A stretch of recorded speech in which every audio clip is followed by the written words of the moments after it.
On continue d'examiner l'histoire de Jésus telle que rapportée dans l'évangile de Luc. Ça débute avec l'arrivée d'un roi improbable, né dans de modestes conditions, dans un environnement de pauvreté. Ensuite, on a vu Jésus prendre la forme d'un enseignant, puis d'un prophète. Il a parcouru tout Israël en invitant les gens à adopter un mode de vie radical où les ennemis deviennent des amis, les pauvres sont pris en charge et les gens sont pardonnés pour leurs fautes. Il est allé de ville en ville, invitant les gens à le suivre et à vivre selon le règne inversé de Dieu. Et il a accompli aussi beaucoup de signes et de prodiges. Nombreux sont les Israélites qui ont commencé à espérer qu'il sauverait Israël des Romains et établirait un nouveau royaume de paix et de justice. Bref, qu'il instaurerait le royaume de Dieu. Et les chefs religieux de l'époque espéraient eux aussi la venue du royaume de Dieu, sauf qu'ils percevaient le message de Jésus comme une menace. Oui, ils espéraient gagner en puissance et en prestige quand tout serait accompli. Mais Jésus a dit que le royaume de Dieu appartient aux pauvres, aux exclus, et que le véritable pouvoir réside dans le fait de servir les autres par amour. Ce conflit a pris de l'ampleur quand Jésus, alors qu'il se trouvait à Jérusalem, a interrompu les sacrifices du temple et a traité les chefs religieux de bandes de rebelles. Ils ont donc arrêté Jésus et l'ont accusé auprès des autorités romaines d'être un roi rebelle. Il leur a été livré pour être exécuté alors qu'il était innocent. Ensuite, il a été emmené hors de la ville et mis à mort sur la base de fausses accusations. Ce qui nous amène à la dernière section de l'évangile selon Luc. Un chef religieux nommé Joseph, qui était contre l'exécution de Jésus, a demandé qu'on lui remette son corps pour qu'il puisse l'ensevelir dans une tombe à proximité. Quelques jours plus tard, des femmes qui avaient suivi Jésus se sont rendues sur sa tombe, qu'elles ont trouvée ouverte et vide. Et là, elles ont rencontré ces personnages mystérieux qui leur ont dit que Jésus était revenu d'entre les morts. Mais elles se sont enfuies car terrifiées. Et personne n'a cru ce qu'elles disaient. Enfin, c'est impossible qu'il soit en vie.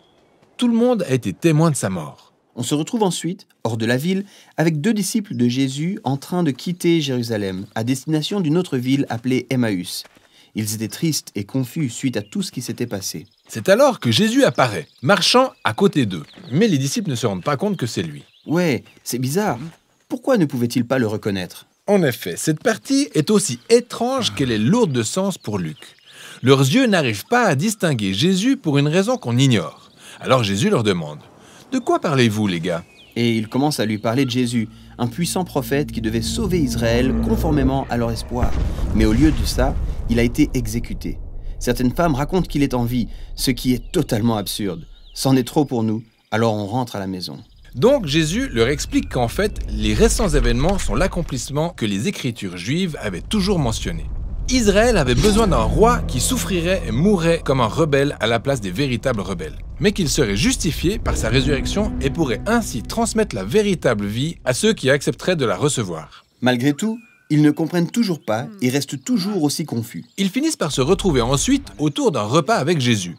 Ce dernier prend le pain, le bénit, le rompt et leur en donne exactement comme il l'avait fait lors du dernier repas. C'est la représentation de son corps brisé et de sa mort sur la croix. Et c'est seulement quand ils mangent le pain rompu que leurs yeux s'ouvrent et qu'ils peuvent reconnaître Jésus. Mais là, Jésus disparaît et cette partie s'achève. Cette histoire illustre combien il est difficile de voir Jésus tel qu'il est réellement. Ouais, c'est brillant. Comment imaginer que le pouvoir royal et l'amour de Dieu pouvaient être révélés à travers l'humiliante exécution de cet homme ? Comment un homme humble pourrait-il devenir le roi du monde par le biais de sa faiblesse et du sacrifice de sa personne? C'est difficile à percevoir. Et c'est exactement ça le message de l'évangile de Luc. Il faut qu'une transformation de l'imagination s'opère pour être capable de voir et saisir la réalité du royaume inversé de Jésus. L'évangile de Luc se termine sur une scène qui montre Jésus et tous ses disciples réunis autour d'un autre repas, où tout le monde était curieux de voir son corps ressuscité. En clair, c'est toujours un humain, mais il est aussi bien plus. Oui, il est passé à travers la mort et en est ressorti avec une autre nature. À présent, il marche et parle avec le statut de la nouvelle création. Ensuite, Jésus leur révèle qu'il va les investir de la même puissance divine qu'il l'a ressuscité, pour les rendre capables d'aller annoncer la bonne nouvelle du royaume de Dieu à d'autres. Après ça, Luc nous raconte que Jésus a été élevé au ciel. Plutôt cool comme conclusion. Mais pourquoi disparaître vers le ciel? L'Ancien Testament mentionne que le trône de Dieu se trouve dans les cieux. Ils sont au-dessus de tout. C'est donc pour Luc une manière de montrer que Jésus a été couronné comme le roi divin établi sur le monde entier. Ses disciples restent à Jérusalem en continuant d'adorer Dieu et Jésus en attendant cette nouvelle puissance. Et c'est là que cet évangile s'achève. Par la suite, Luc raconte comment ils reçoivent cette puissance et répandent la bonne nouvelle à travers le monde. Et c'est tout le sujet du second volume, le livre des Actes.